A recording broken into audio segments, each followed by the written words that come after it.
तो चलिए फिर बात कर लेते हैं कन्फाइंड स्पेस का। जो मोस्ट इम्पोर्टेंट रिक्वायरमेंट्स होता है कि काम शुरू करने से पहले कोई आपसे पूछता है इंटरव्यू में कि एज सेफ्टी ऑफिसर आप क्या क्या चीज़ चेक करेंगे वहाँ पे, अगर कोई कन्फाइंड स्पेस में काम होने जा रहा है तो समझ में आ रहा है आपको? तो उसमें जवाब देना है आपको। सबसे पहले कोई भी काम करने के पहले आपको फर्स्ट क्या चाहिए होता है? Very good, permit to work system. अब जहाँ परमिट टू वर्क रहता है साथ में क्या रहता है? अटैचमेंट। एक्सलेंट। क्या रहता है? अटैचमेंट। अब उस अटैचमेंट में कहीं पे JSA फॉलो होता है, कहीं पे रिस्क असेसमेंट, कहीं पे हायरा, कहीं पे SSOW।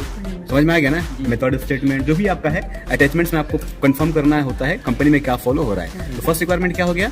PTW। सेकंड क्या हो गया? अटैचमेंट। Very good. थर्ड बोलना है कन्फाइंड स्पेस में, तो कन्फाइंड स्पेस जो है वो जीरो एनर्जी होना चाहिए। कितना चाहिए? Zero energy. That should be zero energy isolation. मतलब कि वो हमारा इक्विपमेंट जो है उसमें जो भी पावर सोर्स ऑफ एनर्जी है क्या होना चाहिए? जीरो होना चाहिए। That should be zero and should have isolation certificate. Make sure करना है आपको। समझ में आ गया जी? पहला क्या चेक करना है? Permit to work. सेकंड क्या चेक करना है? Isolate attachment. तीसरा चेक करना है कि वो जो इक्विपमेंट है क्या चारों एनर्जी से जीरो है कि नहीं है। इलेक्ट्रिकल से, मैकेनिकल से, इंस्ट्रूमेंटेशन से, प्रोसेस से, चारों से क्या होना चाहिए? जीरो होना चाहिए। एंड उसके बाद वो आइसोलेशन होने के बाद उसका सर्टिफिकेट ही पास में आपका होना चाहिए कि भाई सब लोगों ने साइन किया है कि हमारा जो एनर्जी हमने जीरो कर दिया। Got it? कोई दिक्कत है? Very good.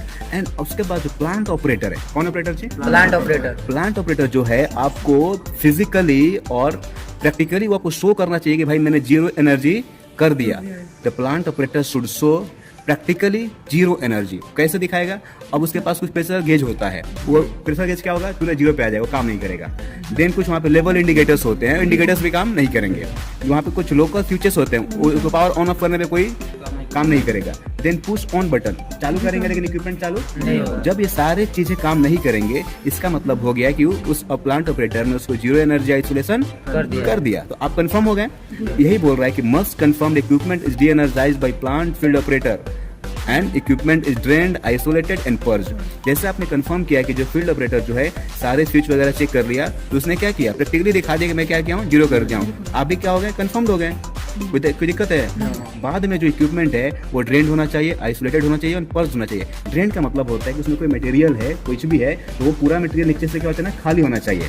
ठीक है। आइसोलेट का मतलब हो गया कि उसको अलग होना चाहिए। पर्ज का मतलब हो गया कि उस इक्विपमेंट को हमें पानी के द्वारा या फिर नाइट्रोजन के द्वारा से पर्ज किया जाना चाहिए, मतलब साफ किया जाना चाहिए, क्लीन किया जाना चाहिए। विदाउट आपको इसमें ये आपका हो गया सेकंड, थर्ड रिक्वायरमेंट।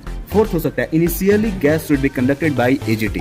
मतलब कि जो हम नेक्स्ट हमारा काम ये रहेगा कि जो हमारा कन्फाइंड स्पेस है तो उसका जो गैस टेस्ट होना चाहिए किसके द्वारा? AGT के द्वारा। AGT मतलब authorized gas tester. Very good. Okay.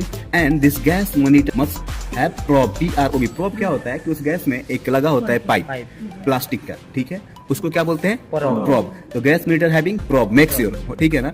And it should be on 3 places in 3 level. और ये 3 जगहों पर इसको चेक किया जाना चाहिए। उस प्रोब को सबसे पहले हम डालेंगे टॉप में, चेक करेंगे उस इक्विपमेंट के टॉप में, इक्विपमेंट के मिड में एंड इक्विपमेंट के बॉटम में। 3 जगह हम चेक करेंगे। तो इसका मतलब चलेगा कि हमारा 3 जगह गैस टेस्ट कर लिया कि बॉटम में कितना गैस का लेवल है, मिड में कितना है और टॉप में कितना है। इससे क्या होगा कि हमारा जो चांसेस ऑफ एक्सीडेंट होगा क्या हो जाएगा? जीरो हो जाएगा, कम हो जाएगा। कोई दिक्कत है आपको इसमें? उसके बाद आप चेक करेंगे कि वहाँ पे होल वाचर है कि नहीं। क्या चेक करेंगे आप? Hole watcher. उसके बाद होल वाचर के पास कम्युनिकेशन सिस्टम है कि नहीं। समझ में आ रहा है ना? इफेक्टिव कम्युनिकेशन सिस्टम में क्या आ जाएगा आपको? वॉकी टॉकी आ जाएगा, ठीक है। उसके बाद फिर रेडियो आ सकता है। उसके बाद आपका life line communication. Life line का मतलब किसी रोप के साथ, किसी रस्सी के साथ में। इसलिए जब भी कोई इंसान जाता है कन्फाइंड स्पेस में तो फुल बॉडी हार्नेस के साथ में जाता है।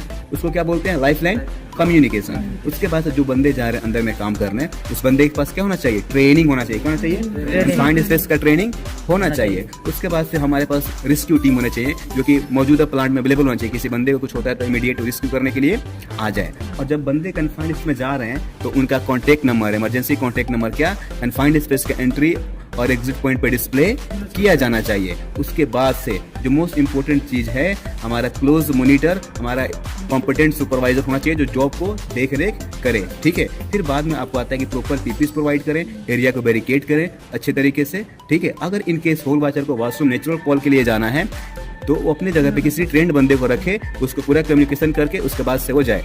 बाकी जो होल वाचर का रिस्पॉन्सिबिलिटी होता है आदमी लोग का एंट्री और एग्जिट मेंटेन करना, रिकॉर्ड मेंटेन करना, ताकि कौन बंदा कितने बजे गया है, कितने बजे आया है, कितने तारीख को गया है, सारा रिकॉर्ड किसके पास रहता है, हॉल वॉचर के पास में रहता है। ठीक है, तो ये कुछ आपको टेक्निकली में बता दिया आंसर। अगर आप ऐसे किसी को आंसर करते हैं तो इंटरव्यूअर आपसे ये नहीं पूछेगा कि जैसे मैंने बताया gas should be conducted by AGT.